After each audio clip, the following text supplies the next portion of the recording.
فواد چودھری، سرتاج گل اور ملیکہ بخاری نے شرمناک جوابی الزامات کی بھرمار کر ڈالی ہے۔ میرا آپ سے سوال ہے کہ مریم نواز تو فارغ البال ہیں، کیا حکمران جماعت کی ان اہم شخصیات کو کوئی اور کام نہیں؟ دیکھو بھائی، ہم ایک جذباتی قوم ہے، اور لیڈر آپ کا وہ آپ کا رول ماڈل ہوتا ہے، باپ ہوتا ہے، استاد ہوتا ہے، مینٹور ہوتا ہے، ٹیچر ہوتا ہے۔ تو اس کے بارے میں اتنا بلو دا بیلٹ پریکٹیکلی یہ ہے جو آپ کہہ رہی ہیں، وہ حفیظ صاحب وہ ٹھیک ہے، لیکن دیکھنا ہوتا ہے انوائرمنٹ کیا ہے۔ یعنی اگر مریم سو کالڈ ایکسپوئر ہے، سارا کچھ ہے، پیسہ بتھیرا ہے، جہاں سے بھی ہے، جیسا بھی ہے، اگر اس کا یہ لیول ہے تو آپ کیا ایکسپیکٹ کرو گے باقی لوگ؟ اور جذباتی قوم ہے ہم، بات آپ کی درست ہے، لیکن مریم آسکڈ فار اٹ۔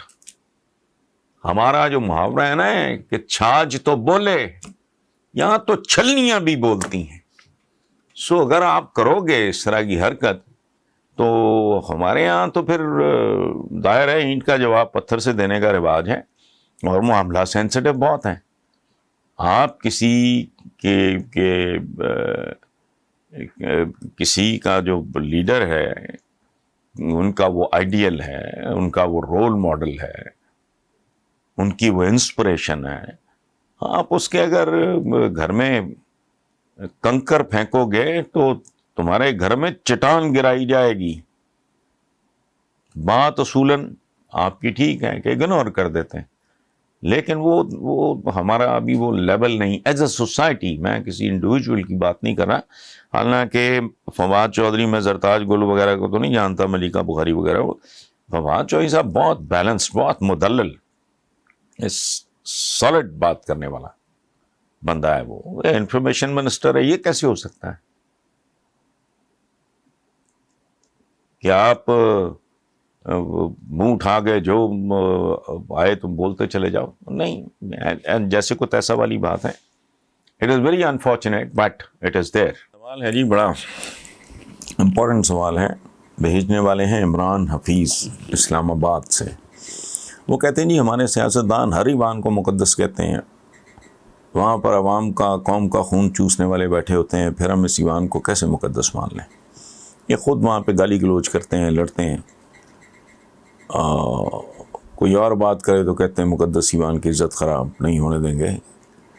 کیا ایوانوں کو مقدس تصور کیا جا سکتا ہے؟ عمران حفیظ صاحب، میں یہ لکھ بھی چکا ہوں، میں پہلے کہہ بھی چکا ہوں، کوئی پیشہ، یہ میں دنیا داری کی بات کر رہا ہوں، جس سے آپ کو تنخواہ ملتی ہو، میں اولیاء کی بات نہیں کر رہا، میں صوفیاء کی بات نہیں کر رہا، جس کی آپ تنخواہ لیتے ہیں وہ مقدس نہیں ہے، اور نہ کوئی جگہ، صرف 2-4 مقامات ہیں زندگی میں جو مقدس ہیں۔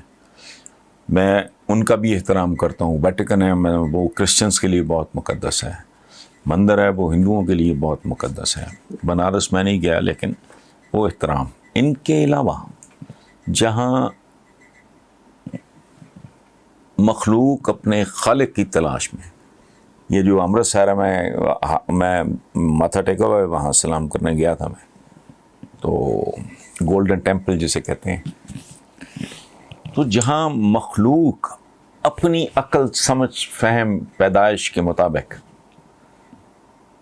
جہاں مخلوق اپنے خالق کے حضور جھکنے کے لیے جاتی ہے، ان کو چھوڑ کے، یا ہمارے لیے مکہ مدینہ ہمارے لیے تو الٹیمیٹ،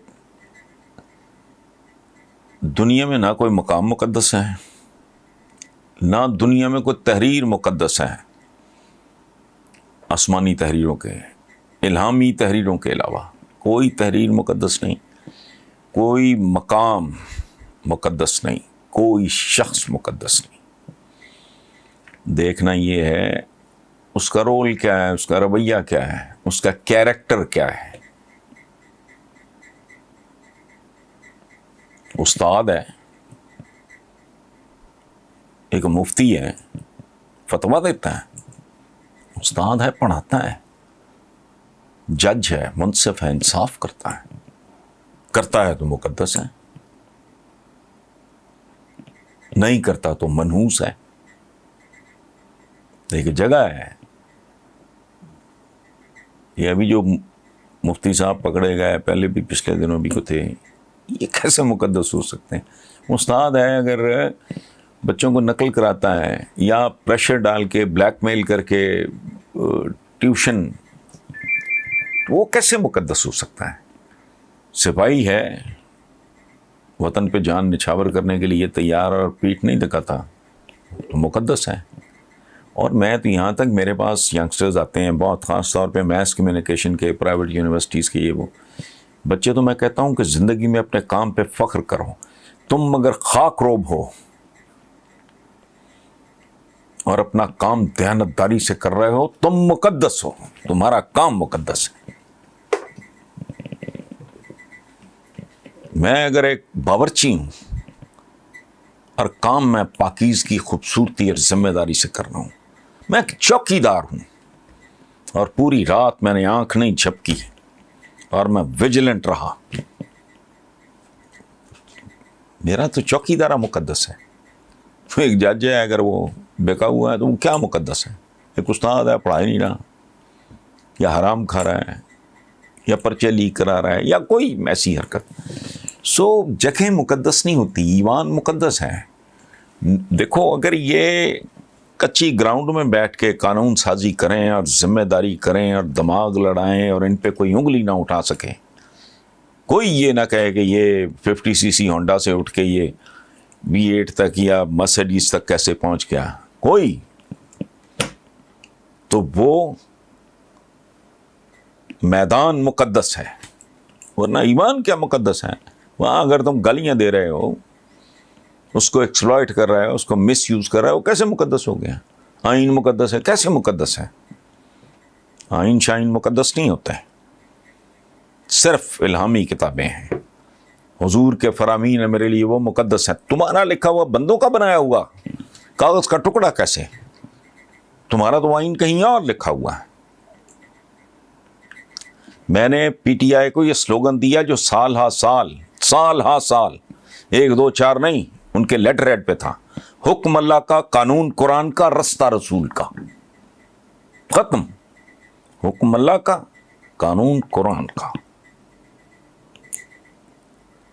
مقدس شکر. یہ تو ڈھونگ ہے, ہم بڑے عجیب و غریب لفظ استعمال کرتے ہیں. جوش و جذبہ, اس کا کیا مطلب ہے؟ جوش و جذبہ فضول لفظ ہیں. عقیدت و احترام سے جی فلاں یوم منایا کیسے تم نے؟ اور شام کو تم سائلنسر پتہ نہیں کیا کرا کے آ کے تم دھما چوکڑی مچا رہے ہو سڑکوں پہ, ٹریفک کا پرابلم کریٹ کر رہا ہے. سارا دن تم نے کیا ہے؟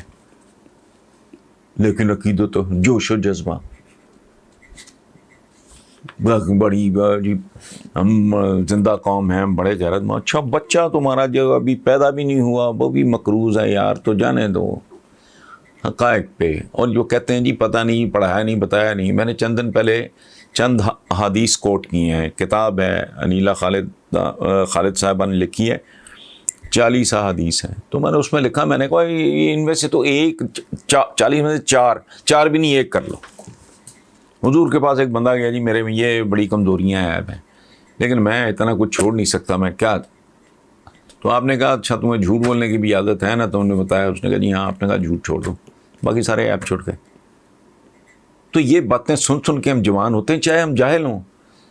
میں نے اسکول بھی نہیں دیکھا, کالج بھی نہیں دیکھا, یونیورسٹی بھی نہیں دیکھی, لیکن میں بچپن سے سنتا ہوں کہ رشوت لینے والا اور دینے والا, اس میں کوئی عقل چاہیے. ان پڑھ بندے کو بھی پتہ ہے. حضور کی یہ باتیں تو گھر کے رگوں میں گھسی ہوئی ہیں. کیا جی جو کم تولتا ہے وہ جھوٹ بولتا ہے, کوئی یا کوئی ملاوٹ کرتا ہے, وہ ہم میں سے نہیں ہے. تو بھائی تمہیں تو اسلام کی روح خارج کر رہی ہے اس کے دائرے سے, تو کس چکر میں ہو؟ یہ سب اپنے آپ کو دھوکہ دینے والی ہیں باتیں ہیں, منافقت ہیں. مقدس شقدس کیا ہونا ہے؟ مقدس تو پرفارمنس ہوتی ہے, کام ہوتا ہے. جیسے پرائم منسٹر نے پچھلے دنوں کہا کہ جی وہ انگریزی لباس پہنا ہو. میں نے کہا لباس تو پیکنگ ہے, اصل بات تو یہ ہے کہ اس کے اندر کیا ہے. اگر اندر بھی کالا ہی ہے تو میں شلوار کرتا بھی سفید پہن لیتا ہوں. What is the issue? اس کی تو کوئی حیثیت ہی نہیں ہے. اچھا اسی طرح زبان کیا ہے بھائی؟ میں اگر عربی میں بڑی بڑی غلیظ گالیاں ہیں. میرا ایک دوست تھا عبد الرحمن صالح علیہ شیخ, وہ ڈیتھ ہو گئی ہے, میں اس کو اپنی زبان کی گالیاں شغلاً, اس وقت عمر میری کو 29-30 سال ہوگی, تو وہ مجھے عربی کی تو اس میں گالی ہیں. تو یہ کیا بات ہوئی؟ میری تو سمجھ سے باہر ہے. آئنسٹائن اگر جو بھی اپنے کو فارمولے یہ وہ یا نیوٹن وہ اگر پنجابی میں بھی لکھتا تو کمال تھا. اب وارث شاہ جیسا کلام کون لکھے گا؟ گھٹیا کلام انگریزی میں بھی ہے. سو میں نے کہا جی زبان لباس یہ تو کوئی چیز ہی نہیں ہے, اور ہمارا تو لباس. میں نے بلکہ عمران خان کے وہ اس والے بیان پہ میں نے کہا کہ آپ بنی گالا میں بچوں کے لیے بنا رہے ہو کرکٹ کا گراؤنڈ, تو ان کو طوطیاں پہناؤ. ہمارا تو لباس یہاں کا دھوتی ہے, شلوار بیسیکلی ٹرکش ہے, یہ ترکی لباس ہے. ترک بھی چھوڑ گئے ہیں. یہ ایشوز نہیں ہیں, یہ پیکنگ ہے. زبان بھی پیکنگ ہے. اصل بات یہ ہے کہ میں بات کیا کر رہا ہوں.